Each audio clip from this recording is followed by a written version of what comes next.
compte? Oh, c'est la catastrophe. Oh, je vais crever comme un ragondin. Oh, vous êtes là, vous? Ça va? Ah, vous avez de la chance. Parce que moi, ça va pas. Ça va pas du tout. Mes parents divorcent. Ma mère m'a annoncé, ton père et moi, on divorce. Je dis, bon, enfin, maman, 90 et 88 ans, c'est pour un âge pour divorcer, ça. Elle m'a dit, bah oui, quand ton ex-enfant soit mort, ben, puisque tu t'accroches. Vous avez pensé à moi? Le divorce des parents, c'est toujours un zone inconnue pour les enfants. Elle m'a dit, bah justement, à 52 ans, c'est peut-être temps que tu prennes ton envol. Prends mon envol. On est quand même au 9e étage. Elle m'a dit, je sais, ton frère a déjà essayé. Et puis vous avez pensé aux conséquences pratiques? Moi, je sais rien faire. Je suis une vraie burne. Je vais pas foutu de faire menacer. Je vais crever de faim. Je voudrais me faire cuire un œuf, je pourrais même pas. Je sais même pas comment on allume le gaz. Je pourrais me suicider, je pourrais même pas. Je peux même pas prendre non plus. Et je me mets sur la pointe des pieds, j'ai le vertige.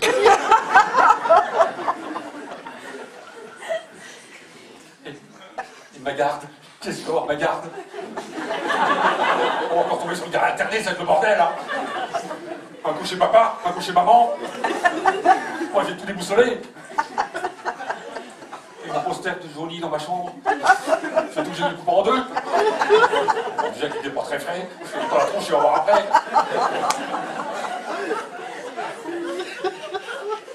Et mon slip. C'est qui va aller mon slip? Parce que moi, j'en ai qu'un, hein. Chez papa ou aller chez maman? Alors un coup j'aurai mon slip, un coup je serai cul nu. Merci, hein. J'ai pas fini de me gratter les noisettes. Et ma pension alimentaire. Qu'est-ce qui va me l'inverser, ma pension alimentaire? Bon, parce que c'est vrai, les parents, quand ils divorcent, sont égoïstes pour qu'à leur tronche. Mais nous, les enfants, on a le droit de pension alimentaire quand même. Hein? Oui? Ah oui? Non, peut-être, ils savent pas, vous savez rien. T'as fait la peine que je vous demande des trucs. Ah ben, bah justement, à 52 ans, c'est peut-être temps que tu penses à te garder tout seul et à trouver un boulot. Trouve un boulot. Comme tu y vas, toi. 52 ans de chômage, tu crois que ça se passe comme ça?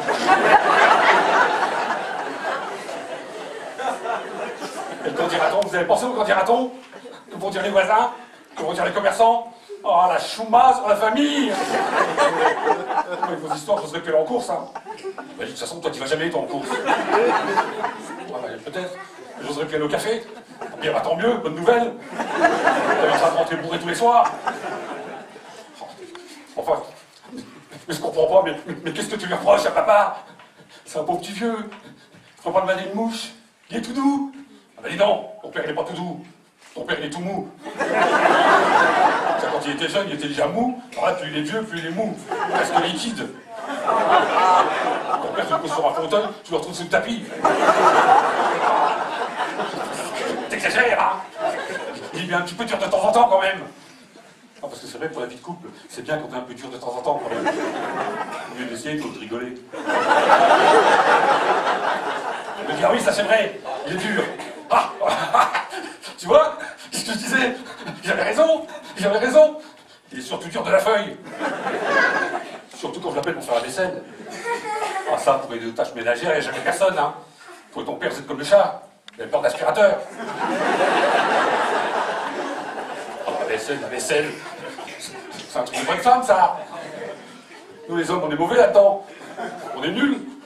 Nous, les hommes, quand on met les mains dans l'eau, c'est qu'on a fait tomber un truc dans la cuvette des chiottes. J'en ai marre d'être avec un bonhomme qui parle pas. Oh, il parle pas. C'est parce qu'il a rien à dire. Il est économe. Tu vas pas les reprocher de faire des économies quand même. Mais moi, j'ai besoin qu'on me fasse vibrer. Oh, tu veux vibrer? Tu veux vibrer comment? Comme Mélanie Parkinson? Mais non, crétin, j'ai besoin qu'on me fasse rêver. Ah, tu veux rêver? Tu veux dormir plus alors? Bah t'as qu'à faire la sieste. Alors là, elle a explosé là. Elle m'a dit ça fait 50 ans que j'ai fait la sieste. Alors maintenant il est temps que la belle au bout d'un moment elle se réveille. Qu'elle aille à la chasse au prince charmant. Alors j'ai décidé de me débarrasser du roi feignant là. Du bouffon qui va avec.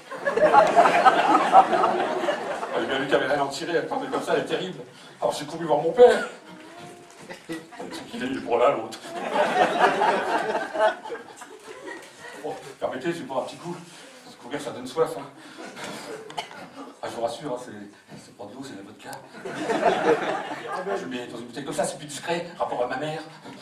Puis rapport aussi au fait, soi-disant que les abus d'alcool sont à consommer avec modération, je sais pas quoi, là.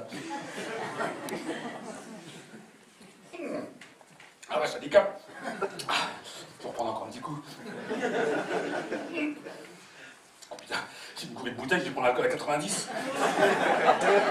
Je vais voir mon père, je lui dis, mais papa, mais qu'est-ce que c'est que ce cirque? Vous divorcez? Il me dit oui, ta mère j'avais plein de dos. Bon, faut dire en même temps, 130 kilos, c'est pas facile à porter. Ma mère, c'est un personnage, hein. Ma mère, elle chose du 47, elle est poilue comme un ours. Ma mère, c'est un croisement entre Chewbacca et le Yeti.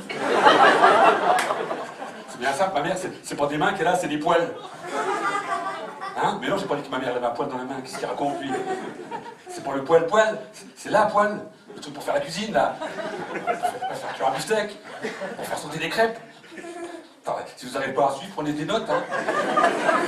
T'as pas un cahier? T'as pas un crayon? Pour toi, tu vas au spectacle les mains dans les poches, alors. Voilà. Bon, c'est que j'en étais, je sais plus où j'en étais à cause de lui, là.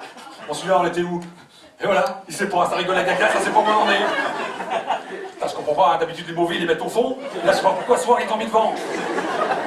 Bon, là-bas, ça rigole bien, c'est bien concentré quand il faut. Puis alors là, c'est le bordel, hein. Oui, alors ma mère, c'est pas des mains qu'elle a, c'est des poils. Bon, je fais le geste pour l'autre qui comprend rien. Mais bon, pas la poêle de PD en alu, hein. Non, la poêle en fonte. Ma mère attend des cochules, t'en portes la tête dans les épaules. Mais t'as plus de coups, tu ressembles à une tortue. La semaine dernière, on était dans la rue avec ma mère, on se promenait comme ça, tranquille. Tout d'un coup, il y a un puits de bulle qui sort de ses os, il mord ma mère, il la chope au bras. Alors ma mère a dit, c'est quoi ce guignol? Tu vas me lâcher, donc je te mords aussi. Je ne vais pas lâcher, il gloussait. Alors ma mère, elle a mordu, elle a chopé au niveau des reins. Voilà, du coup, le pitbull, il l'a lâché. Alors forcément, tu peux pas mordre et gueuler en même temps. Il est pas content, il va dire, t'as bien le bordel, mais qu'est-ce que c'est que cette arnaque? C'est quand même moi le pitbull, merde. Alors si vous voyez un pitbull en fauteuil roulant, vous rigolez pas. Hein. Déjà, quand il est vexé. Mon père et ma mère, quand ils vont en course, c'est Laure et Hardy. Hein. Alors des fois, quand elle est pressée, elle attrape par le col, puis elle le porte comme ça, c'est la main. Avant-hier, il y a un kéké en scooter, il se dit, tiens, faire sa cam de la vieille. Oh, l'erreur, c'était mon père. Alors, mon père, avec ses jambes, il a chopé par le cou. Puis il l'a entraîné dans les magasins tout l'après-midi. Quand il avait qu'il se barrer, ma mère avait dit, t'as voulu venir? Attends, tu restes avec nous jusqu'au bout. Je dis à mon père, enfin, papa, maman, en dehors du poids et des poils, elle a encore canon. Je dis, oh, question canon, ta mère, c'est plutôt la grosse Bertha. Bon, je vais expliquer parce que c'est un sketch culturel, hein. C'est un sketch où on apprend des trucs. Pas comme les autres qui ont des sketchs pourris, là.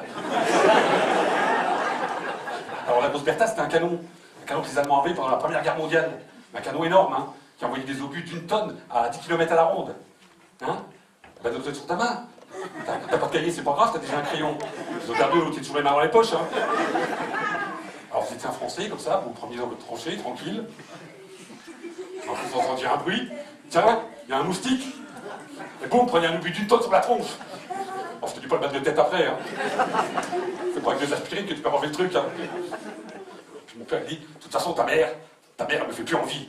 D'ailleurs, j'ai pris une Jeannette. Quoi? Il y a une Jeannette qui va venir à la maison? J'étais plutôt content, on pensait bien. Si jamais il y a moyen, sur un malentendu. Alors, quel âge elle a, Jeannette? Quel âge elle a? Elle m'a dit 75 ans. 75 ans, t'appelles ça une Jeannette? Elle m'a dit, bah quoi? T'avais quand même 15 ans de moins que moi. Ah oui, bah d'accord. Enfin bon, 75 ans, t'aurais pu en prendre 25. On va partager. Elle m'a dit non, c'est hors de question que je partage quoi que ce soit avec toi. En plus, les Jeannettes que l'appartement. D'ailleurs, à 52 ans, ça peut-être temps que tu prennes ton envol. Oh, ça va pas recommencer, hein. Maman l'a déjà fait le coup d'envol. Bah oui, bah justement, on t'a préparé ta valise. On a mis un parachute au cas où. Alors, depuis ce jour-là, mesdames, messieurs, je suis SFSDF. Pardon, c'est SFSDF, sans famille, sans domicile fixe. Alors, sur l'assistance, il y a un couple. De préférence une femme seule. souhaite adopter un enfant, propre sur lui, enfin presque. Je vous attends, je suis dans la loge, hein. Ma valise est prête, hein. Donc vous passez par là sur le côté, vous frappez à la porte et je vous ouvrirai. Hein. Merci.